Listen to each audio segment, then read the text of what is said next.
ভালো, আপনি কেমন আছেন? আমি তো ভালো ভালো বলেই আপনার সাথে দেখা করতে আসতে পারলাম। আর আপনাকে প্রথমেই আসলে শুভেচ্ছা এবং অভিনন্দন। আপনাকে থ্যাংক ইউ, ধন্যবাদ। কেমন লাগছে আপনার? ভালো তো লাগার কথাই, একটু তো ভালো লাগছে। নারায়ণগঞ্জের মানুষই খুব খুশি, সাধারণ মানুষ খুশি, আমারও একটু ভালো লাগছে।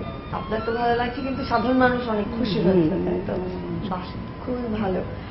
নারায়ণগঞ্জের মেয়র হিসেবে প্রায় 4.5 বছর শেষ হয়ে যাচ্ছে। আমার নির্বাচন ডিসেম্বরের মধ্যে, মানে আমার টার্ম শেষ হয়ে যাবে আর কি। এই জায়গাটা তো ভীষণ চ্যালেঞ্জিং রাজনৈতিক ভাবে নারায়ণগঞ্জ সবসময়, মানে চ্যালেঞ্জ হয়ে থাকে আর কি নারায়ণগঞ্জবাসী নানা কারণে সেই রকম একটি জায়গাতে আসলে আপনি কাজ করে যাচ্ছেন এতগুলো দিন, সেটা আমরা অবশ্যই আপনাকে সাধুবাদ জানাই। কিন্তু আপনার কেমন লাগে? মানে আমার তো মনে হয় দুশ্চিন্তায় রাতে ঘুমই হবে না, এরকম আসলে কিছু না। আসলে যে কোনো কাজই কিন্তু চ্যালেঞ্জিং, সেটা আপনার পৌরসভা হোক, সিটি কর্পোরেশন হোক, সচিবালয় হোক, অথবা যে কোনো স্কুলেই হোক, সব কাজেই কিন্তু চ্যালেঞ্জিং। যে কাজ করে সে কাজটা তাকে ওইভাবে মোকাবেলা করতে হয়। তারপরেও এখানে যেহেতু আপনার মানে মাল্টিপারপাসের লোকজন আসে, বিভিন্ন ধরনের লোক আসে, কাজের ধরন একই রকম না, গতানুগতিক না, যার ফলে এখানে তো একটু চ্যালেঞ্জ নিয়েই কাজ করতে হয়। আর আপনি যেটা শুরু করেছেন যে নারায়ণগঞ্জ একটু ঐতিহ্যবাহী একটা জায়গা, আসলে আমাদের নারায়ণগঞ্জ তো অনেকে ইদানিং একটু নেগেটিভলি উপস্থাপন করে, আসলে কিন্তু তা না। আপনি দেখেন এই নারায়ণগঞ্জে বরং এটাই তো পজিটিভ, কারণ একটা দেশে তো নানান রকমের জায়গা আছে আমাদের দেশে, তো কোথাও কোথাও হয়তো মানে একটুখানি পলিটিক্যালি চ্যালেঞ্জ থাকে, কোথাও কোথাও একদমই হয়তো কিছুই করতে হয় না, তো সেই অর্থে আর কি সেটা ভালো না। নারায়ণগঞ্জ সেই অর্থে আপনার চ্যালেঞ্জিং এই, কিন্তু এখানে কিন্তু অনেক পজিটিভ দিক হলো এই, আপনার এই বাংলাদেশের আওয়ামী লীগের জন্ম কিন্তু এই নারায়ণগঞ্জে। আচ্ছা, আজকে থেকে আপনার 65তম হচ্ছে। এইখানে কিন্তু প্রথম বঙ্গবন্ধু মিটিং করেছিল নারায়ণগঞ্জের পাইকপাড়স্থ মিউচুয়াল ক্লাব নামে একটি ক্লাব ছিল, সেই ক্লাবে উনি প্রথম সভাটা করেন, এবং ওই সভার পরেই কিন্তু ঢাকা রোজ গার্ডেনে আওয়ামী লীগের প্রথম প্রেসিডেন্ট সেক্রেটারি হিসাবে নাম ঘোষণা করা হয়। সেই হিসাবে আমরা বলতে পারেন যে নারায়ণগঞ্জে আওয়ামী লীগের জন্মস্থান। আচ্ছা, আমরা তো রোজ গার্ডেনে এত শুটিং করি, কখনো জানি না যে এই জায়গাটা আগে হয়েছিল মিউচুয়াল ক্লাবে যে মিটিংটা হলো, মিটিংটা হওয়ার পরে আপনার প্রেসিডেন্ট সেক্রেটারি ঠিক হলো, কমিটি ঠিক হলো, তখন 2 থেকে 3 দিন পরে যায় রোজ গার্ডেনে এটা বলা হয়। আমার অজ্ঞতা, আমি জানি না। না, এটা আপনি বঙ্গবন্ধুর আত্মজীবনী যদি পড়েন, আত্মজীবনী যে বইটা আছে সেখানে। আমার ব্যক্তিগত একটা আগ্রহ হচ্ছে, আপনি ডাক্তার হতে চেয়ে রাজনীতিবিদ হয়ে গেলেন কিভাবে? না, আসলে ডাক্তার তো হয়েছে, ডাক্তারের চাওয়াটা ছিল আমার বাবা আব্বা চেয়ে, আমি ছোটবেলা থেকে ডাক্তার হয়ে মানুষের সেবা করি, কিন্তু কিভাবে রাজনীতিতে চলে আসলাম কম লোকে জানে। হ্যাঁ জানে, যেহেতু প্র্যাকটিসটা ওইভাবে করা হয়নি। আমি পাশ করেছি সোভিয়েত ইউনিয়ন থেকে, রাশিয়া থেকে পাশ করে, তারপরে আবার চলে গিয়েছিলাম নিউজিল্যান্ড, ওইখানেও পড়াশোনা করে আমি তো সরাসরি 2003-এ এসে তখন নারায়ণগঞ্জ পৌরসভার নির্বাচনটা করলাম, যার ফলে নারায়ণগঞ্জ মানুষকে সেবা করেছি মাত্র 2-3 বছরের মতো, ওইভাবে সেবাটা দিয়ে হয় না। কোথাও যেতে পারবেন না, একদম আসছে পৃষ্ঠে বেঁধে ফেলেছে নারায়ণগঞ্জের মানুষ। অনেকটা তাই। আপনি তো আজকে সময় পাবেন না, তবুও আমরা চাইবো নারায়ণগঞ্জের একটা দুটো যতটুকু সময় পাই জায়গা আপনার সাথে ঘুরতে, তাহলে আমরা বেরিয়ে পড়ি। চলুন আমরা তাড়াতাড়ি একটা জায়গা দেখে আসি। জন্ম এখানে, বড় হয় এখানে, কর্মস্থানও এখানে। 3 পুরুষের ভিটামাটি, 3 না, জন্মের মানে দাদা পরদাদা সকলেরই ভিটামাটি নারায়ণগঞ্জ। আচ্ছা, আপনি ভেবেছিলেন কখনো যে আপনি রাজনীতিতে আসবেন? ছোটবেলায় ওরকম ইচ্ছা ছিল যে সমাজ সেবা করব, কিন্তু এইভাবে একদম ডিরেক্টলি রাজনীতিতে জড়িয়ে যাবো এটা একদম ছোটবেলার ইচ্ছা ছিল না। কিন্তু যখন বড় হলাম, স্কুল কলেজে পড়লাম, তখন বাবাকে যখন দেখতাম যে উনি, আমার বাবা সবসময় মানুষের পাশে আছেন, সেবা করছেন, তখনও আমার মনের ভিতরে একটু ইচ্ছা জাগে যে দেশ সেবা করার। দেশ সেবাটা আসলে এখানে নির্বাচিত হয়ে এসে ডিরেক্টলি করব এরকম ছিল না, ছিল ডাক্তার হয়ে সমাজের সেবা করব, একদিন নারায়ণগঞ্জ শহরে একটি বড় হসপিটাল করব, গরিব মানুষের সেবা করব, এটাই ছিল ইচ্ছা।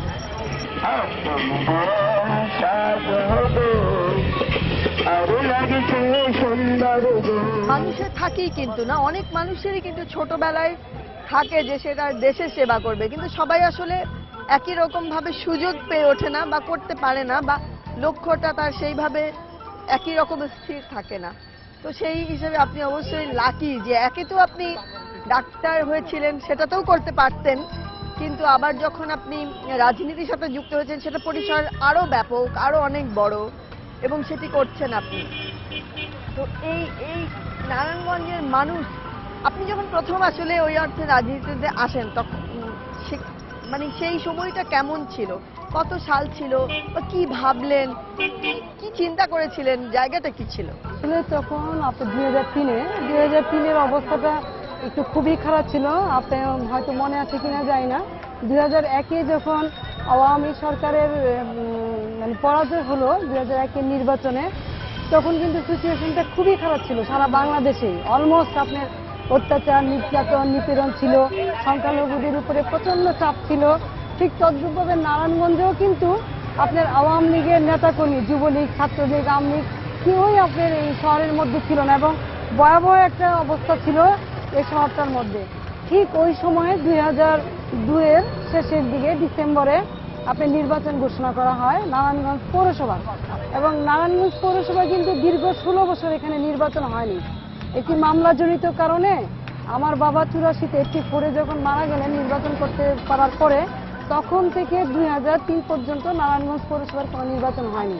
প্রায় 16-17 বছর পরে শিডিউল যখন ঘোষণা হলো, তখন আমি কিন্তু বাংলাদেশে ছিলাম না, আমি তখন নিউজিল্যান্ডে ছিলাম আমার হাজব্যান্ড বাচ্চাদের সাথে। যখন শিডিউল ঘোষণা হলো তখন এমন একটা ভয়ঙ্কর পরিস্থিতি বা পরিবেশ যে এখানে আসলে দাঁড়ানোর মতো লোকও পাওয়া যাচ্ছিল না। আর যেহেতু আমার আগের থেকে একটা ইচ্ছা ছিল যে আমি যে কোনো একদিন হলেও এখানে একটা নির্বাচন করব, ফিরে আসবো, সেই সুবাদে আমার ভাই, ছোট ভাই রিপন, ও যখন আমাকে ফোন করে বললো যে শিডিউল ঘোষণা করতে, তুমি কি নির্বাচন করতে চাও কিনা আসো, তখন আমি আপনার সিদ্ধান্ত নিলাম আসবো। তো আমার একটা 4 বছরের বাচ্চা আর একটা 6 মান্থের বেবিকে নিয়ে আমি চলে আসলাম জাস্ট আপনার এই নমিনেশন জমা দেওয়ার একদিন আগে। তারপরে এখানে এসে আমি নমিনেশন জমা দিলাম, নির্বাচন তো হলাম। ওই সময় আপনার জোট সরকার ক্ষমতায় ছিল, আমার সাথে 3 জন প্রতিদ্বন্দ্বী ছিলেন, পুরুষ প্রতিদ্বন্দ্বী ছিলেন। 2003-এর জানুয়ারিতে, 16ই জানুয়ারিতে নির্বাচনটা হয়েছিল, আমি বিপুল ভোটে জয় হয়েছিলাম। আমাদের মাননীয় প্রধানমন্ত্রী, তৎকালীন বিরোধী দলের নেত্রী ছিলেন, উনি আমাকে যথেষ্ট পরিমাণে সাপোর্ট করেছিলেন। আওয়ামী লীগের অনেক নেতাকর্মী, এখন সৈয়দ আশরাফ মন্ত্রী মহোদয়, ফারুক খান এমপি, অনেক মন্ত্রীরাই এখানে এসে আমাকে সহযোগিতা করেছে, হেল্প করেছে। এবং নারায়ণগঞ্জের মানুষ, আলী আহমদ চিন্তা, আমার বাবাকে তারা কেউ ভুলতে পারে নাই, যার ফলে তারা আমাকে 17 বছর না দেখেও আমার বাবার নামের উপরে এবং আওয়ামী লীগের একজন লিডারের মেয়ে হিসাবে ওই সময় তারা আমাকে ভোট দিয়ে নির্বাচিত করেছিল। এবং আমার ওই নির্বাচনের পরেই আপনার সরাসরি দলের নেতাকর্মীরা তখন আস্তে আস্তে শহরে ঢোকা শুরু করে, পরিবেশটা একটু চেঞ্জ হতে থাকে, এবং তখন কিন্তু সারা বাংলাদেশে একটা জাগরণ উঠেছিল যে একটা 2001-এর পরাজয়ের পরে আমার নির্বাচনটা ছিল প্রথম জয় আমার দলের, ওই থেকে শুরু। হ্যাঁ, আওয়ামী লীগের ওই 2003 থেকে শুরু। পৌরসভাতে আসলাম, শপথ নিলাম, কিন্তু এটা ছিল আমার জন্য সত্যিকার অর্থে একটা ডিফিকাল্ট কাজ, কারণ আমি ডাক্তারি করেছি, মানুষের সেবা করেছি, হসপিটালে জব করেছি, কিন্তু টোটালি এটা ডিফারেন্ট থিংস। এখানে এসে যে কাজ করা, একজন নারীকে মেনে নেওয়ার প্রবণতাটা কিন্তু অনেকের মধ্যে ছিল না। আপনি বলতে পারবেন সেটা অনেক ক্ষেত্রে তাই, অনেকটা মানে অনেকটা সময় ধরে আছেন, সে কারণে হয়তো আপনার জন্য সহজ লাগে, কিন্তু আপনাকেও তো ওই যুদ্ধটা করেই প্রথম দিকে তো আপনার খুবই টাফ ছিল। এমনকি কর্মচারী কর্মকর্তারাও অনেক সময় আপনার ভাবতো যে ডাক্তারি লেখাপড়া করতে, সে কি সিটি কর্পোরেশন চালাবে, সে কি জানে, সে কি পৌরসভা জানাবে, সে কি বুঝে নাকি আইন কানুন, এরকম একটা তাচ্ছিল্য। বা কমিশনার সাহেবরা মনে করতেন না, নারী হিসেবে আরো বেশি করতেন আসলে। কিন্তু এটা ডে বাই ডে যখন আমি কাজ করা শুরু করলাম, এবং আপনার ওই তখন তো 77-এর অর্ডিন্যান্স ছিল পৌরসভার, এই আইনগুলি দেখা শুরু করলাম, যখন আমি ফাইল টেলে নোট দেওয়া শুরু করলাম, লেখা শুরু করলাম, আস্তে আস্তে এইভাবে আপনি মনে করেন অনেক প্রতিকূলতে আমার অনুকূলে চলে আসার চেষ্টা করে। মানে নারী হিসেবে আপনাকে অনেক প্রমাণ করতে হয়েছে যে এই কাজটি হ্যাঁ, আসলে আপনি হ্যাঁ। যে কারোর চাইতে বেশি পারদর্শী, নয় পারদর্শী। কেবল সমান না, বেশি পারদর্শী যে কোনো পুরুষের থেকে। সেগুলি সেটি তো সময়ের করতে সাথে হয়েছে। সাথে আপনাকে প্রমাণ করতে হচ্ছে এবং এখন তো প্রমাণিত আমরা সবাই দেখতে পাই। না, অনেকে কিন্তু আমি যখন পৌরসভাতে ছিলাম 8 বছর, আমাকে কিন্তু প্রতিটা পদে পদে বিপদের মধ্যে সম্মুখীন হতে হয়েছে। আমার বিরুদ্ধে অনাস্থা এসেছিল, আপনার ওই কাউন্সিলররা আপনার অনাস্থা আনে, পরবর্তীতে আপনার ওটাও মিনিস্ট্রি ইনকোয়ারি করে দেখে যে না এটা মিথ্যা ছিল। তারপরে আপনার রাজনৈতিকভাবেও আমাকে বিভিন্ন সময় বিভিন্ন প্রতিকূলতার মাঝে পার হতে হয়েছে। তবে আমি যে কথাটা বলতে চাই যে এইখানে 12 বছর এইভাবে নারায়ণগঞ্জের মতো জায়গায় টিকে থাকার মূল যে কারণটা সেটা কিন্তু আমি বলবো আমার জনগণ। তো যেমন মনে করেন আমি এক জায়গায় একটা মসজিদ করতেছিলাম, আপনার কিন্তু আমাকে এরকম ফতুয়া দেওয়া হয়েছে যে এটা করা যাবে না, করতে পারবে না, কিন্তু আমি কিন্তু শেষ পর্যন্ত এটা করছি ইনশাল্লাহ। আমার কিন্তু কবরস্থান মসজিদ, বিশাল বড় একটা মসজিদ আছে, 4 তলা মসজিদ। আমার হাতে মন্দিরও হয়েছে বা আমার হাতে স্কুলও হয়েছে, কিন্তু এই জিনিসগুলি আমাকে মানে একের পর এক তাদেরকে বুঝিয়ে মানে স্ট্রাগল করে পার হতে হয়েছে। আমি আপনার শহরের মধ্যে মুক্তিযোদ্ধাদের মোরাল করেছি, সেই মোরাল আপনার মৌলবাদীরা এমনও কথা বলেছে যে মোরাল আপনার ভেঙে দিবে, আচ্ছা, এটা মূর্তি পূজা করা হচ্ছে।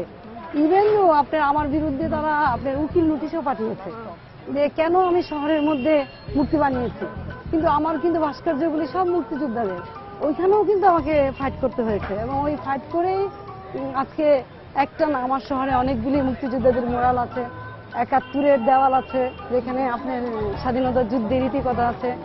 আপনি 54 বছরে এই শহরে একটা শহীদ মিনার ছিল না, আমি সেই শহীদ মিনার নারায়ণগঞ্জ পৌরসভার সময় আমি শহীদ মিনার করে দিয়েছি।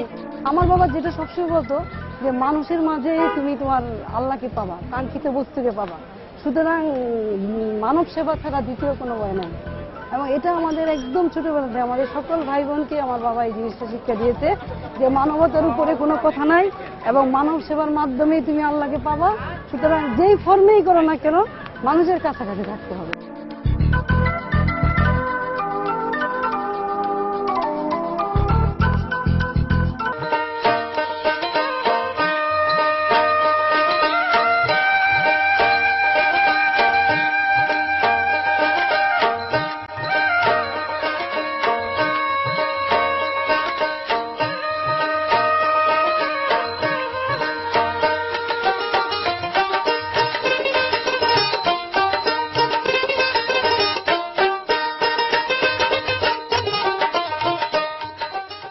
আপনি কখনো এসেছেন মেয়র হবার পরে? না, আমার তো আরো যাতায়াত করতে হয় এখান দিয়ে। তাই? ওই নদীর ওই পাটটা তো আপনার এদিক দিয়ে যেতে পুরা হয়? কদম রসুল। হ্যাঁ, আমাকে সবখানে আপনার বিভিন্ন ঘাট আছে, এখানে সবগুলি ঘাটই ইউজ করতে হয়। এটা টানবাজার ঘাট, আচ্ছা 1 নম্বর ঘাট আছে আমাদের, সামনে গেলে মাছুয়া বাজার ঘাট, আচ্ছা। তারপরে খালঘাট, এরকম অনেকগুলি ঘাট। এখানে একরকম ছোট্টখাটো একটা বন্দরের মতোই বলা যায়, তাই না? ছোটখাটো বন্দর না, এই নারায়ণগঞ্জ কিন্তু অনেক বড় বন্দর ছিল এবং বাংলাদেশের মধ্যে এখনো কিন্তু চিটং থেকে আমাদের অনেক বড় বড় শিপ আসে এবং নদীপথে কিন্তু অনেক মাল ওঠানামা হয়। আমার অফিসটা যেখানে আপনি দেখেন নিতাইগঞ্জ, এটা কিন্তু আপনার বাংলাদেশের থেকে এখানে হোলসেলের সমস্ত খাদ্যদ্রব্য এখান থেকে যায় এবং গমের যত চালান দেখবেন আপনি যেমন ট্রাকে আসছে তেমন নদীতেও আসছে, এই জাহাজে করে শিপে করে আসছে। এবং তেলের যে আপনার এখানে তো ডিপো আছে, পদ্মা, মেঘনা, সেই ডিপোগুলি তো সিদ্ধিরগঞ্জে এবং এই নদী পথেই কিন্তু আসে। সুতরাং নদীর কাজ যে থেমে আছে তা না, প্রচুর কাজ হচ্ছে। মানে নদীতে বাংলাদেশ তো আসলে নদীপথ আরো বেশি মানে অ্যাক্টিভ হতে পারতো, আসলে সুযোগ ছিল তো আগে তো নদীতেই সবকিছু ছিল, এখনো তাই করতে হবে, কারণ নদী না বাঁচলে আমাদের দেশ বাঁচবে না। আর পথের ওপরে চাপ, খরচও অনেক বেশি করবে। আসলে কি বেশি মানে আমি না না না অনেক বেশি তো খরচ। নদী পথে আপনি একটু সময় লাগে বেশি, টাইমটা আপনি একটু বেশি লাগছে, কিন্তু আপনার সাশ্রয়ী। আপা এই যে এখানে আপনি একা একা থাকেন, এক অর্থে বাচ্চা থাকেন না, হাজবেন্ড থাকেন, সবাই দেশের বাইরে আছেন, আপনার খারাপ লাগে? খারাপ তো লাগাটা কি স্বাভাবিক না? আসলে একটা বাচ্চা কিন্তু আমার কাছে, আমার ছোট বাচ্চা তো আমার সাথে, ওর বয়স 13, আর বড় বাচ্চা এবার 18তে পড়লো, ও থাকে ওর বাবার সাথে অকল্যান্ডে, নিউজিল্যান্ডে। আমি তো সবসময় মিস করি, আমি অকল্যান্ড মিস করি, আমার ফ্যামিলি মিস করি, কিন্তু এখন এই কাজ করতে করতে এমন হয়েছে যে অনেক কিছুই আসলে ভুলে যেতে হয়। আপনি সকালবেলা যখন অফিসে এসে ঢুকি আর কোনো সময় নেই, আমি দেখলাম তো আজকে সবসময় ব্যস্ততার মাঝে আপনি ওই সারাক্ষণ শুধু মানুষ আর মানুষ নিয়ে চিনতে, আর নারায়ণগঞ্জ নিয়েই মাথার মধ্যে সবসময় কিলবিল করে, কি করব, কোথায় কি করব। এই যে আপনি দেখেন এই নদীটাই দেখেন, এখানে কিন্তু আমাদের একটা ব্রিজ খুবই দরকার। আমাদের যাতায়াত কিন্তু এখানে কিন্তু কমই আপনি দেখছেন মানে নৌকা দেখছেন আপনি। আমরা 1 নম্বর ঘাটে গেলে আপনি দেখবেন ছোট ছোট নৌকা, এবং পারাপারের মানুষের যে কি কষ্ট। এখন এই যে একটা ব্রিজ করতে হবে, এই ব্রিজ করার জন্য কিন্তু সবসময় মাথার মধ্যে চিন্তা যে একটা ব্রিজ কিভাবে করব। এরকম আপনি মনে করেন আমাদের নারায়ণগঞ্জে পার্ক ছিল না, একটা পার্ক হয়েছে। এই চিন্তা করতে করতে আসলেও আমি ফ্যামিলির কথা ভুলে যাই, কিন্তু যখন বাড়ি যাই তখন তো অবশ্যই আমি মিস করি আমার সন্তানের বাবাকে, সকলকে আমি অবশ্যই মিস করি। ওনারা আসেন? আমি বছরে একবার যাই, বছরে আর যে 1 মাস থেকে আসি, ওরাও মাঝে মধ্যে আসে। ছেলেটা আসে প্রত্যেক বছর, ওর বাবা আসে বছর 2-3 পরে, এরকম আর কি। খুবই কষ্টের সেই হিসেবে, মানে আপনি দেশ ভালোবেসে আর কোথাও গেলেনই না আর কি, তাতে করে পরিবারকে মিস করতে হচ্ছে। 16-17 বছর তো থাকলাম দেশের বাইরে, এখনো মানুষের সাথে এভাবে মিশে গিয়েছি। আর এখানে মা আছে, ভাই আছে, আত্মীয় স্বজন আছে। তার চেয়ে বড় কথা আত্মার আত্মীয় যারা এই নারায়ণগঞ্জবাসী, এই জনগণ, এই সর্বস্তরের মানুষের সাথে যদি আত্মিক বন্ধন হয়েছে, এই বন্ধন ছেড়ে কোথাও যাওয়ার ইচ্ছা নাই। মানুষের মাঝেই থাকতে চাই, নারায়ণগঞ্জবাসীর মাঝে থাকতে চাই। নারায়ণগঞ্জে অনেক কিছু, তাই না? মানে আপনি বলছিলেন বন্দর, তারপরে আপনি বলছিলেন অনেকগুলো নদী, তারপরে প্রচুর খাল আছে। আপনি নারায়ণগঞ্জ কিন্তু 7টা নদীর মাঝখানে নারায়ণগঞ্জ।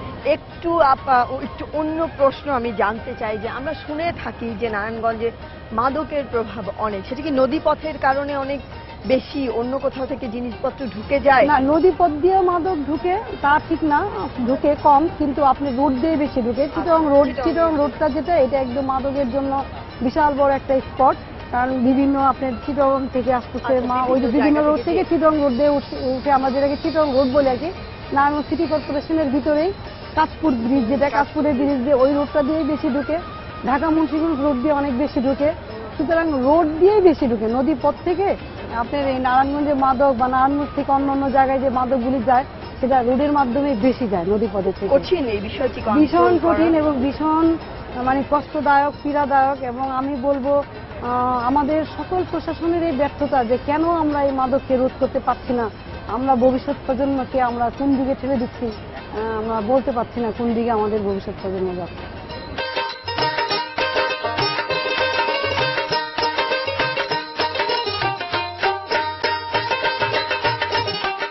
জানি যে আপনি নারায়ণগঞ্জে অনেক কাজ করেছেন, অনেক বিষয় সমাধান করেছেন, কিন্তু আপনার দৃষ্টিতে সিটি কর্পোরেশনে কি কি সমস্যা এখনো রয়ে গেছে যে আপনি এখনো ঠিক পর্যন্ত ঠিক করে উঠতে পারেননি? মানুষের চাহিদা অনেক বেশি। মাদকটা কিন্তু আমার ব্যাপার না, মাদকটা কিন্তু আপনার প্রশাসন, পুলিশ প্রশাসন। আমরা মানুষকে উদ্বুদ্ধ করতে পারি, আমরা মানুষকে সচেতন করতে পারি, কিন্তু যেই কাজগুলি আমার মধ্যে পড়ে, যেমন মনে করেন রাস্তাঘাট, ড্রেন, পার্ক করে দেওয়া, মাঠ করে দেওয়া, খেলার মাঠ করে দেওয়া, এই জিনিসগুলির মধ্যে কিন্তু যেহেতু সিটি কর্পোরেশন হয়েছে, মানুষের চাহিদা তো অনেক বেশি। পরিষ্কার পরিচ্ছন্ন, পরিষ্কার পরিচ্ছন্নতা সিদ্ধিরগঞ্জটা কিন্তু পুরোটাই অলমোস্ট পানির নিচে থাকে প্রতি বছর, কারণ ওইটা আপনার বেড়িবাঁধের ভিতরে। যার ফলে কিন্তু আপনার এখনো অনেক সমস্যা রয়ে গিয়েছে।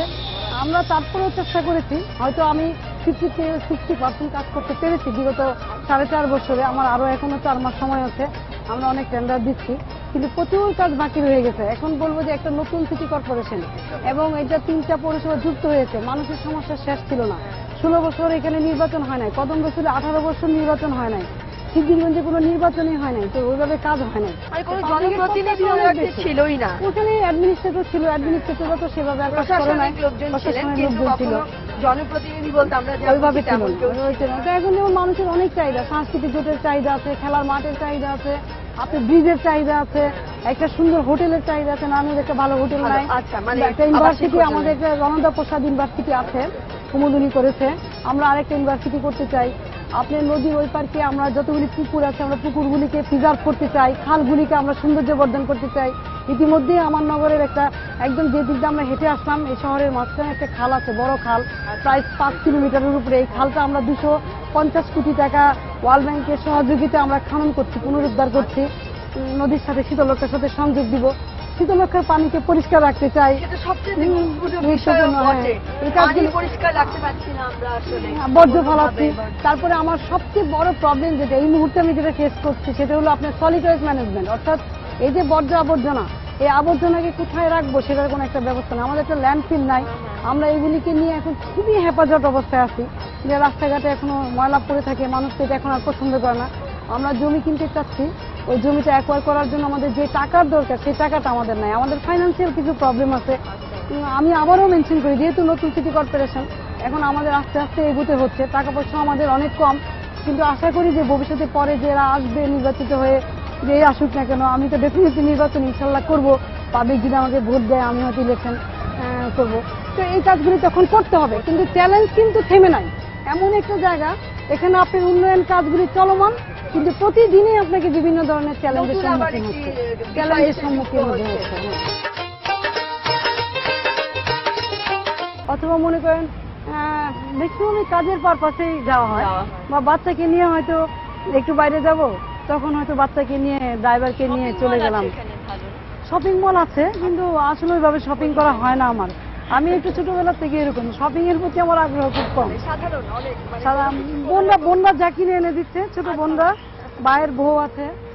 মোট কথা বলা চলে যে আমার আসলে কখনোই ওইভাবে যে শাড়ি কিনা হয় না বা সালোয়ার কামিজ কিনা হয় না, এটা আগে পরের থেকে। আমি যখন স্টুডেন্ট তখন থেকে আমার বোনরা, আমার বোন, কাজিন, ভাইয়ের বউ, নিজে মাঝে মধ্যে হয়তো আড়ঙে যেতাম, আড়ং থেকে দু একটা জামা কাপড় কিনতাম, এটা অনেক আগে যখন স্টুডেন্ট বা যখন বাইরে ছিলাম, বাইরে থেকে আসতাম তখন।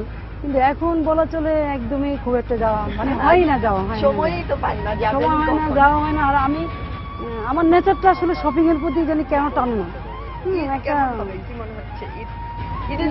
অনেক লোক থাকবে নাকি আপনি নিজের মতো করে কাটাতে পারেন? না না, আমি নিজের মতো করে অনেকটা কাটাই। ঈদের সময় আমাদের বাড়িতে আমার বাবা অনেক আগে থেকে একটা প্রচলন করে গিয়েছেন, আমাদের বাড়িতে কাওয়ালি হয়। আমরা সুফিজমে খুব বিশ্বাসী, আমার ফাদারও সুফিজম। আমরা কাওয়ালি শুনি, কাওয়ালি হয় সকাল 10টার দিকে। মা প্রচুর রান্না করেন, খিচুড়ি রান্না হয়, মাংস হয়। এটা যে আসতেছে, যে কেউ অল ওপেন সবার জন্য আসে, সেমাই রান্না হয়, খাওয়া দাওয়া হয়, 1-1.5 ঘন্টা কাওয়াল চলে। তারপর আস্তে ধীরে টুকটাক লোকজন আসে, তাদের সাথে কথা বলি। বিকালের টাইমটা ছেলের সাথে দেই, মানুষের সাথে দেই, আমার মতো করে আমি রিল্যাক্স করেই করি, হ্যাঁ করা যায়। লোকজন মানুষ আসছে যাচ্ছে, এই ফাঁকে ফাঁকেই কথা বলছি, এর ফাঁকে ফাঁকেই আপনার কাজ হচ্ছে, কথা হচ্ছে, কথা বলতেছি। তো এইভাবে ঈদ চলে। ঈদে ওইরকম স্পেশাল কিছু না। তাছাড়া ঈদে আবার সর্বক্ষণ খবর রাখতে হয়, ময়লা আবর্জনা কোথাও আছে কিনা, রোডঘাট পরিষ্কার আছে কিনা। হয়তো স্যানিটারি ইন্সপেক্টরদের টেলিফোন করি, ওদেরকে জিজ্ঞেস করি কোথায় কি। ঈদের প্যান্ডেলগুলি করে দিতে হয়, প্যান্ডেলগুলি ঠিক মতো হলো কিনা, ওইগুলি তদারকিটাই করতে হয় ম্যাক্সিমাম। এটা আমরা কিসের পারে দাঁড়িয়ে আছি? কোন একটা গার্মেন্টস? এটা হচ্ছে গার্মেন্টস, গার্মেন্টসের নাম জানি না আমি। এখানে দাঁড়িয়ে আছি। এই যে গার্মেন্টস, ডাইং ফ্যাক্টরি তো না? গার্মেন্টস না, এটা গার্মেন্টস, এটা গার্মেন্টস। এখান থেকে যে ঝুট কাপড় টাপড় গুলো পরে নদীর পানিতে, না এটা তো একদম ওরা ময়লা ফেলার চেষ্টা করে, কারণ আমরা কিন্তু খুব একটা সচেতন না, যেখানে সেখানে ময়লা আবর্জনা ফেলে রাখি। তা আমার যে প্রবলেমটা সেটা হলো, আমার যেহেতু ডাম্পিং এরিয়াটা নাই, আমরা ময়লাগুলি নিয়ে এক জায়গায় ডাম্প করি, অন্য একটা জায়গায় ডাম্প করি, কিন্তু আমাদের ওই ডাম্পিং জায়গাটা আর কি খুব বেশি কভার করে না আর কি। ওইভাবে কভার করে না বলে, তবে শীতলক্ষাতে কিন্তু আমরা সকলেই অত্যাচার করছি, শুধু নারায়ণগঞ্জ সিটি কর্পোরেশন না, ডাইং, গার্মেন্টস ফ্যাক্টরি, বিভিন্ন ধরনের সাবানের ফ্যাক্টরি, নারায়ণগঞ্জের লবণের মিল, সবকিছু মিলেই আমরা এই শীতলক্ষার উপর যে অনেক বেশি অত্যাচার হয়ে যাচ্ছে। আর আপনার নদী আমাদের সেই অত্যাচার, সকল অত্যাচার সহ্য করে যাচ্ছে। এটা বেশি দিন চলতে দেওয়া যায় না আসলে। এটার জন্য আপনি নিজে কি করছেন? মানে এটার জন্য আমরা ওই যে আপনার যে পরিবেশ সংগঠনগুলি আছে তাদের সাথে আমরা বিভিন্ন সময়ে মানুষকে সচেতন করার জন্য, ময়লা আবর্জনা না ফেলে। এখানে আপনি দেখেন এই যে ময়লা পড়ে আছে, আমার লোক হয়তো নেয় নাই, এটা বাসা বাড়ির ময়লা, আপনি দেখে যাচ্ছেন এখানে রাবিশ টাবিশ এগুলি করি। তারপর আমরা ক্লিন রাখার চেষ্টা করি বিভিন্ন জায়গায়। আপনি ক্লিন রাখা, আর পানিটাকে কিভাবে ক্লিন রাখা যায় এটা কিন্তু একদম গভর্নমেন্টের মাধ্যমে, গভর্নমেন্টও চিন্তা করছে। বুড়িগঙ্গাকে, শীতলক্ষা, তুরাগ, এই নদীগুলিকে কিভাবে ক্লিন রাখা যায়। খাবার পানি যায় আমাদের, হ্যাঁ এখান থেকে কত কত আমার ঠিক সংখ্যাটা মনে নেই, কত না এখানে অনেক মানে 1-2 হাজার লিটারের উপরে মনে হয় যাচ্ছে, আরো বেশি যাবে। না 3-4টা পয়েন্ট আছে, আপনার শীতলক্ষা থেকে নেওয়া হচ্ছে, চুরাক থেকে, চুরাক না মেঘনা থেকে নিচ্ছে। তো আপনি ঢাকা শহরের পানির চাহিদা কিন্তু শীতলক্ষায় মেটাচ্ছে বেশি পানি। সেটা আমি ওই যে একটা অনুষ্ঠান তারপর করেছিলাম আপনি সেখান থেকে দেখেন জানতে যে পারি। পরিবেশটা, আপনি ওইদিকে তাকান, ওই যে আকিস ফ্যাক্টরি, সিমেন্টের ফ্যাক্টরি, আপনি ওইদিকে যদি তাকান ওইদিকে দেখবেন বসুন্ধরা ফ্যাক্টরিগুলি, আকিস মানে সিমেন্ট ফ্যাক্টরিগুলি। এই সিমেন্ট ফ্যাক্টরিগুলি কিন্তু আপনার অনেক সময় মানে পরিবেশকে আরো বেশি দূষণ করে। আপা একটা বড় বিষয় কিন্তু মানে আছে, যেটি হলো মানে আমি বলবো কিভাবে এটাকে, যে আমরা অভিযোগ আকারেই আছে নদী দখল এবং আপনার চর, আপনি বললেন অনেকগুলো বিল আছে, সেই জায়গাগুলো দখল হয়ে যাচ্ছে। আপনি বিভিন্ন ফ্যাক্টরি দেখাচ্ছেন এবং সেটা নদীর পাড়ে, এই ফ্যাক্টরিগুলো সব বর্জ্য সকল কিছু আসলে পানিতে পড়ে। এই যে এই অভিযোগ, এটির মানে এটির বিপরীত দাঁড়িয়ে আপনি কোনো কিছু করবার কথা ভেবেছেন? এই আমরা তো সবসময় এগুলির বিরুদ্ধে লড়ে যাচ্ছি, বলে যাচ্ছি, কিন্তু আপনার এই অথরাইজেশনগুলি তো আলাদা। একটা সিটি কর্পোরেশনের হাতে তো সব কাজ নেই। আপনি আমরা সিটি কর্পোরেশন এটা ঠিক, কিন্তু সিটি গভর্নেন্সের কথা এখন আমরা বলতেছি। কেন বলতেছি? কারণ সিটি কর্পোরেশন চাইলেই কিন্তু আপনার একটা পরিবেশের মানে আপনার যে ওখানে মেসেজ পাঠাতে পারতেছি না, অথবা মনে করেন আমাদের মেসেজ নাইও, আপনার এখানে বিভিন্ন অথরিটি কাজ করতেছে, যেটাতে আমরা সমন্বয় মিটিং করি, কিন্তু সমন্বয় মিটিং করা আর আপনার আন্ডারে থেকে আপনার কাজ করা, এটার মধ্যে কিন্তু অনেক তফাৎ, যার ফলে অনেক কাজেই হয়তো পরিপূর্ণভাবে আমরা করে উঠতে পারি না।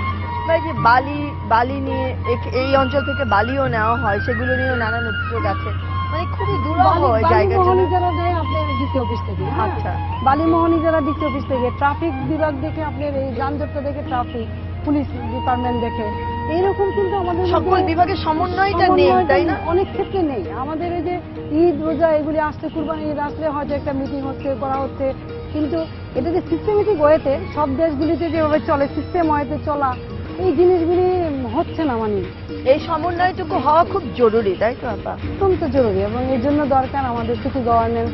আমি আজকে রাস্তা করে গেলাম, কালকে দেখা গেল ওয়াসা এসে একদমই তাই, কাটা শুরু করে, আপনি দেশা এসে তারপরের দিন কাটছে, TNT এসে কাটছে। এতে কিন্তু আমাদের টাকারও সাশ্রয় হচ্ছে না, টাকা কিন্তু আরো বেশি খরচ হচ্ছে, ক্ষতিগ্রস্ত হচ্ছে। এই জিনিসগুলিকে মাথায় রেখে ওই সমন্বয়টুকু হলে এটা করা সম্ভব করা অনেক ক্ষেত্রে সাশ্রয় হতো, কাজ ভালো হতো, সব দিক থেকে মানে বেটার হতো। সেই জিনিসগুলি হয়ে উঠছে না আর কি। তবে হবে, দেখেন রাস্তা আমার ঠিক আছে সিটি কর্পোরেশনের, আপনার বাস স্ট্যান্ড সিটি কর্পোরেশনের, ট্রাক স্ট্যান্ড সিটি কর্পোরেশনের, কিন্তু গাড়ির পারমিশন দিচ্ছে কিন্তু বিআরটিএ, আর বিআরটিএ এর চেয়ারম্যান লোকাল কারা আপনার হলো ডিসি সাহেবরা। তো এই যে আপনার আমার একটা ট্রাক টার্মিনালে বা বাস টার্মিনালে কত বাস ধারণ করবে সেটা কিন্তু সিটি কর্পোরেশন বলতে পারবে, কিন্তু সেখানে কিন্তু আপনি দিচ্ছে ডিস্ট্রিক্ট অ্যাডমিনিস্ট্রেশন, যে আপনার বাসের অনুমতি দিয়ে দিচ্ছে। ওই জন্য জানতে চাইলাম, মানে আমাদেরও সাধারণ মানুষের খুবই পরিষ্কার ধারণা নেই কিছু কিছু বড় জিনিস ছাড়া, যে কোনটি আসলে সিটি কর্পোরেশন আওতায় পড়ছে, কোনটি পড়ছে না, কোনটি বেসায়, অনেকে জানে না, অনেকে জানে না।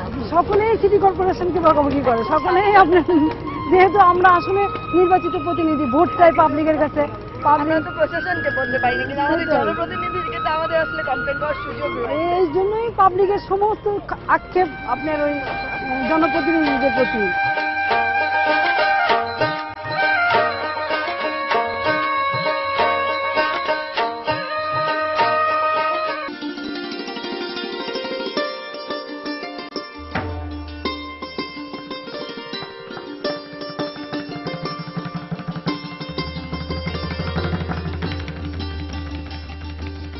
আর মাত্র 4 মাস পরে কি নির্বাচন?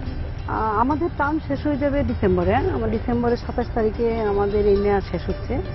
তো এই মেয়াদের আগে হয়তো নির্বাচন হতে পারে, অবশ্যই সেটা মন্ত্রণালয় সিদ্ধান্ত নেবে বা নির্বাচন কমিশন পত্রপত্রিকা দেখছি যে খুব তাড়াতাড়ি নির্বাচন। তাহলে তো আসলে সব বাদ দিয়ে আবার নির্বাচনী প্রচারণা বা কাজের মধ্যে ঢুকতে হবে আপনাকে। না, আমি আসলে তাই করি না, আমি আমার কাজটাকে আগে প্রাধান্য দিতে চাচ্ছি। আমি সর্বক্ষণই কাজের মাঝখানে আছি, এই কাজের মাঝেই আমার প্রচারণা। আসলে প্রচারণা কেন নতুন করে আর করতে হবে, কারণ প্রতিদিন যে কাজগুলি হচ্ছে সেই কাজগুলিতে মানুষের সাথে দেখা হচ্ছে। আর যেহেতু আমি স্পটে খুব বেশি যাই, যেখানে কাজ হয়, আমি ওই কাজের দেখাশুনো করতে বা ওই সময় কিন্তু আমার কাজও দেখা হয়, পাবলিকের সাথেও কথা হয়। তবে আমি মনে করি যে একজন নির্বাচিত প্রতিনিধিদের স্ট্যাটাস থাকুক আর না থাকুক, সে জনগণের প্রতিনিধি এবং সেই জনগণেরই মানুষ। সুতরাং স্ট্যাটাস দিয়ে সবকিছু নির্ধারণ করা যায় না।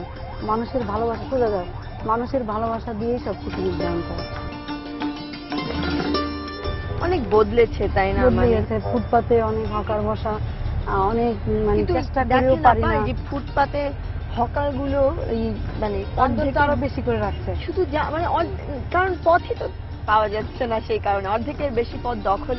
আমি কিন্তু আসলে এটার একদমই এতটা পক্ষে না, বুঝছেন। আমি 672 জন হকারকে অ্যাকোমোডেট করেছি এবং আমি একটা হকার মার্কেট করে দিয়েছি। তারপরেও এত হকার শহরের মধ্যে কে বা কারা বসিয়েছে, এবং এখানে প্রভাবশালীদের অনেক বড় হাত আছে, যার ফলে তারা এই হকার বসিয়ে এখান থেকে একটা বাণিজ্য হয়।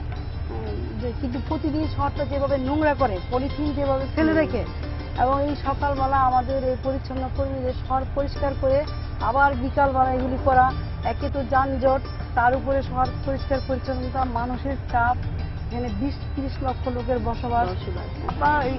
সকল রাজনৈতিক দলেরই হোক, মানে সেটা যেই হোক, ব্যক্তিত্ব হোক, রাজনীতিতে আসলে প্রতিপক্ষ থাকে না। আমি কিন্তু আসলে প্রতিপক্ষের কথাটা আমি মাথার মধ্যে এভাবে রাখি না। প্রতিপক্ষ বলতে অনেক ধরনের প্রতিপক্ষ আছে। সেই কাজটা কি কেন করছে উনি, আমি ওই কাজটাকে মিট করার চেষ্টা করি, ওই কাজটাকে সলভ করার চেষ্টা করি। কিন্তু যে ডিস্টার্বটা করছে, হ্যাঁ, এবং উনি ব্যক্তিগতভাবে অনেকে অনেক আক্রমণ করে, আমি ওটার দিকে ফিরেও তাকাই না, কারণ এটা করবেই, কারণ আমি যেখানে বসা আছে দু একজন মানুষ থাকবেই, এবং রাজনৈতিক প্রতিপক্ষ তো আছে, বিরোধী দল আছে নানানভাবে। স্বাভাবিক, এটা স্বাভাবিক। ওইখানে এই চেয়ারে বসে এগুলি করা অনেক ডিফিকাল্ট। কিন্তু আমার যেটা ব্যক্তিগতভাবে, আমি সবসময় কে কি বললো ওইটা মাথায় না নিয়ে, মানুষের কি চাহিদা, আমার কি করণীয়, আমাকে জনগণ কেন ভোট দিয়েছে, আমি এই চেয়ারে কেন বসেছি, আমি সেটা সবসময় মনে রাখার চেষ্টা করি এবং সেই কাজটা করার চেষ্টা করি, সমাধান করার চেষ্টা করি। আমি কখনোই কারোর সাথে গায়ে পড়ে লাগতে যাইনি। আমার প্রতিপক্ষ যতই শক্তিশালী হোক না কেন, আমি গায়ে পড়ে কারোর সাথে লাগি নাই।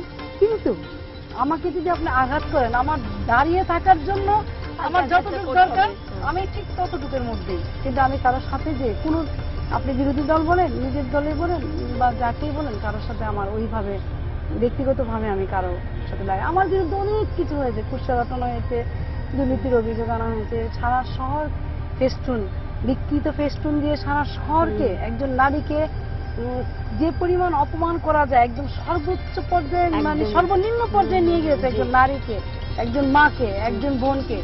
আমি সেখানেও নীরব থেকে আমি আমার কাজগুলি করেছি, আমার জবাব, আমার নীরবতাই আমার বড় জবাব।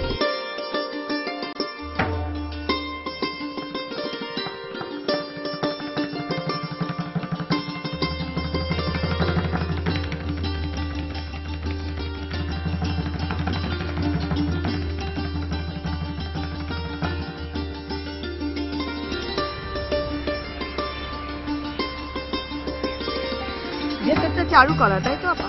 হ্যাঁ, ভিতরে চারুকলা একটু বিস্তৃত যাচ্ছেন। আর এটা পুকুর ছিল, এটা বড় জলাশয় ছিল, পুকুরের মতন ছিল, ভরাট। হ্যাঁ। কি এটা ভরাট হয়ে আছে নাকি? না, ভরাট না, এটাকে আরো খনন করা হয়েছে, আরো খনন করা হবে আর কি। আমি যখন আসলাম সবাই ওকে হাতির ঝিল বলছিল আর কি। এটা আসলে হাতির ঝিল আদলেই কিছুটা, এটার জায়গাটার নাম হলো জিমখানা। জিমখানা, আমরা ছোটবেলা থেকে জিমখানা চলে আসছি। এটা হাতির ঝিল আদলেই কিছুটা করা হচ্ছে। হাতির ঝিলের ডিজাইনটা যারা করেছে, ভিত্তি কনসালটেন্সি ফার্ম, তারাই আমাদের এই ডিজাইনটা করে দিয়েছে, ড্রয়িংটা করে দিয়েছে। আপনি এখানে আপনার প্রায় 3টা ঘাট হবে, ঘাটলা হবে, যেখানে মানুষ বসবে, পানি ধরতে পারবে, বসার প্যাভিলিয়ন আছে, আরো কয়েকটা সিটিং অ্যারেঞ্জমেন্ট আছে, চারদিকে হাঁটার জায়গা করা হয়েছে, হাঁটবে, মানে ন্যাচারাল বিউটি যেটাকে বলে। প্রচুর গাছ লাগানো হবে, বিভিন্ন ধরনের ফুল গাছ, ফল গাছ লাগানো হবে। জায়গাটা বদলে যাবে বছর, অ্যাবসলিউটলি বদলে যাবে, বছর খানিকের মধ্যে না, আগামী 6 মাসের মধ্যে বদলে যাবে। এখানে একটা এমপি থিয়েটারও হবে, পারফর্ম করতে পারবেন, আপনার আমন্ত্রণ রইল এখানে। আমি বাহ বলে মঞ্চের মানুষ তো, আমার শুনেই ভালো লেগে গেল। উন্মুক্ত মঞ্চ আছে একটা এখানে, তারপরে বোটিং ক্লাব আছে, যাতে বোট দিয়ে মানুষ একটু যেতে পারে। কারণ এই ঝিলটার সাথে আবার আমাদের যে একটা খাল আছে বাবুরের খাল, প্রায় 5 কিলোমিটারের উপরে একটা খাল, সেই খালটাকে আবার এটার সাথে সংযোগ হবে। সুতরাং এখানে একটা বোটিং থাকবে, তার মানে একটা পানি আসা যাওয়ার একটা জায়গা থাকবে। দুটা জিমনেসিয়াম থাকবে, একটা লেডিজদের জন্য, একটা জেন্টসদের জন্য। অনেক বড় প্রজেক্ট। হ্যাঁ, আর সাইকেলিং এর ব্যবস্থা আছে, যারা স্কেটিং করতে চায় স্কেটিং করতে পারবে বাচ্চারা, সাইকেলিং এর ব্যবস্থাও থাকবে। আর এই পোর্শনটার মধ্যে বাচ্চাদের জন্য একটু অ্যারেঞ্জমেন্ট থাকবে ছোটখাটো, এবং কিছু খাবার আইটেম থাকবে, খাবার থাকবে। এটা আগামী 6 মাসের মধ্যে একটা রূপ আসবে। ছুটির দিন এবং আপনার বিকেল বেলাটা প্রায় লোকজন ভরাই থাকবে জায়গাটাতে, মনে সবসময় এখনো কিন্তু ভরাই থাকে। আপনি কাজ করবেন বিকালে, আজকে কাজ হয়তো বন্ধ কোনো কারণে, ওই আপনার লোকজন দাঁড়িয়ে থাকে। অপেক্ষা করছে না ছিল। হ্যাঁ, অপেক্ষা করছে অনেক। এটা নিয়ে আমাদের একটু অনেক প্রবলেমও ছিল। এটা রেলওয়ে জায়গা, কিন্তু ডিটেল এরিয়া প্ল্যানে এখানে পার্ক দেখানো আছে, এবং এটা যৌথ উদ্যোগে করার কথা। এবং আমরা আসলে অনেকটা এখানে করছি মানুষের চাহিদার কথা চিন্তা করেই, ভিত্তি করেই করছি। এবং একটা চারুকলাতে কিন্তু আপনার প্রতি বছর পয়লা বৈশাখ পালন করে খেলাঘর এখানে। হ্যাঁ, খেলাঘর, সাংস্কৃতিক জোটের লোকজন এখানে, ওরা ভোরে গান হয়, আপনার এখানে অনুষ্ঠান হয়। এটাকে ঘিরে এলাকাটা পুরো চেঞ্জ হয়ে যাচ্ছে। এইটার পাশে আলী আহমদ চুনকা মিলনায়তন এবং পাঠাগার, যেখানে আপনার একটা বড় পাঠাগার আছে আমাদের পৌরসভা। আমরা পারফরমেন্সও করেছি বোধহয়। হ্যাঁ, আপনারা এখানে পারফরমেন্সও করেছেন। এখানে নাট্যমঞ্চ ছিল, আবার হচ্ছে, আমরা ভেঙে নতুন করে করেছি এটা। হ্যাঁ, একটু আধুনিকভাবে করলাম আমরা। একদম নারায়ণগঞ্জ থিয়েটারের সাথে আমাদের যোগাযোগ আসলে ওতপ্রোত, এবং কালচারালি অনেক রিচ। এটা একদমই আধুনিকভাবে করা হচ্ছে। এটা আমাদের অনেকটা ইকো বিল্ডিং টাইপের হচ্ছে। কাজটা আশা করি আমরা আগামী 2-3 মাসের মধ্যেই শেষ করতে পারবো। এটা শেষ করতে সময় লাগবে। এটা তো আপনার এরকম একটা চলমান কাজ, সৌন্দর্য বর্ধনের কাজ, আস্তে আস্তে করতে হবে এই কাজগুলো। আপনি বলছিলেন যে নারায়ণগঞ্জে আপনি সুফিবাদ বিশ্বাস করেন, তারপর বলছিলেন যে সারা রাত শীতলক্ষার পরে গান হয়। এই যে নারায়ণগঞ্জের এই চেহারা, আসলে আমরা চাই সারা জীবন অটুট থাকুক, কিন্তু কোন রকম কি কোনো এমন হচ্ছে যে কোন রকম এটি নিয়ে কোনো কথা উঠেছে, বা এটি বন্ধ করার জন্য কেউ, এমন হতেই পারে, হয় সারাক্ষণ না, কালচারাল প্রোগ্রাম এখানে বন্ধ করার জন্য কেউ ওইভাবে আপনার এই এখন পর্যন্ত ওই শক্তি প্রদর্শন করতে পারেনি। কারণ এখানে কালচারাল সাংস্কৃতিক খুবই স্ট্রং, খেলাধুলার দিক থেকে নারায়ণগঞ্জ খুবই স্ট্রং। আপনি বহু খেলোয়াড়ের নাম, আপনি চুন্নু ভাইয়ের নাম শুনেছেন, এমিলির নাম শুনেছেন, মোনায়েম্মর নাম শুনেছেন। তাদের খেলা, সাংস্কৃতিক যুগে ফারুক আমাদের ক্রিকেটার, এগুলিতে কিন্তু আমাদের কোনো সমাধান নেই। কিন্তু ওই যে আমরা বললাম যে আমি ভাস্কর্য যখন করেছি, মুক্তিযোদ্ধাদের ভাস্কর্য, তখন কিছু মৌলবাদী লোকজন বলেছে যে এগুলি করা যাবে না, এইটা শহরের মধ্যে থাকা যাবে না, পূজা করা হয়, এই ধরনের কথা ওঠে। এমনকি আমার উকিল নোটিশও দিয়েছে। আপনার কাছে আমি জানতে চাই যে এই সিটি কর্পোরেশনের মেয়র হিসেবে আপনি যা করেছেন, এরপরে নিজেকে আর কোথায় দেখেন, কোথায় গেলে, মানে কি পরিকল্পনা আছে নারায়ণগঞ্জের জন্য বা আপনার নিজের জন্য? না, আসলে নিজের জন্য এরকম পরিকল্পনা নাই, কিন্তু নারায়ণগঞ্জবাসীর জন্য পরিকল্পনা আছে। নারায়ণগঞ্জকে আমি অবশ্যই একটা আধুনিক শহর হিসাবে দেখতে চাই। আমি আমার নারায়ণগঞ্জকে সন্ত্রাসমুক্ত দেখতে চাই। আমি চাই না আমার নারায়ণগঞ্জ এই শহরে কোনো শিশু হত্যা হোক, কোনো মায়ের চিৎকার হোক। আমি চাই না এখানে কোনো পলিটিক্যাল কিলিং হোক। আমি চাই না আমার নারায়ণগঞ্জে আর মা চিৎকার করে বলুক আমার তৌকিকে ফিরিয়ে দাও, আমি আমার আশিককে ফেরত চাই। আমরা চাই না এই ধরনের ঘটনা। অবশ্যই এই শহর হবে এইরকম শহর, পূর্বের শহর, যেখানে প্রচুর খেলার মাঠ থাকবে। আমাদের এইভাবে অনেক চুন্নু এবং মুন্নার জন্ম হবে। আমরা চাই যে এখানে সাংস্কৃতিক যে বন্ধন, আমাদের শীতলক্ষার পারে আমরা সারা রাত গান শুনবো, কিন্তু কেউ আমাদের ডিস্টার্ব করবে না। আমরা চাই যে এই শহর মাদক মুক্ত হোক। কোনো মা যেন তার সন্তানকে মাদকের জন্য মাদক নেয়, সে যে পুলিশের হাতে ধরিয়ে দেয়, এটা আমরা চাই না। এবং অবশ্যই আমি চাই এই শহর একদিন ডিজিটাল বাংলাদেশের রূপকার, আধুনিক বাংলাদেশের রূপকার বঙ্গবন্ধুর কন্যা শেখ হাসিনা যে পদক্ষেপ নিয়েছে, যে ক্ষুধামুক্ত, দারিদ্র্যমুক্ত এই বাংলাদেশকে গড়ার জন্য, সেই অর্থে নারায়ণগঞ্জ যেন নারীর ক্ষমতায়নে উত্তরোত্তর বৃদ্ধি পায়। আমরাও এখানে চাই না এখানে কোনো দরিদ্র থাকুক। আমরা পভার্টি রিডাকশন চাই। নারীদের ক্ষমতায়ন করার জন্য আমি ইতিমধ্যে অনেকগুলি স্কিম হাতে নিয়েছি। সেই নারীরা স্বাবলম্বী হবে। আমার একদিন স্বপ্ন আমার যে সিডিসির মেয়েরা, অর্থাৎ যে নিম্নবিত্ত মেয়েরা এখানে একদিন বড় একটা কারখানা দিবে, তাদের কাছ থেকে প্রোডাক্ট কিনতে আপনি বন্যামির্জা আসবেন, এবং এইভাবে আমাদের দারিদ্র্য বিমোচন হবে।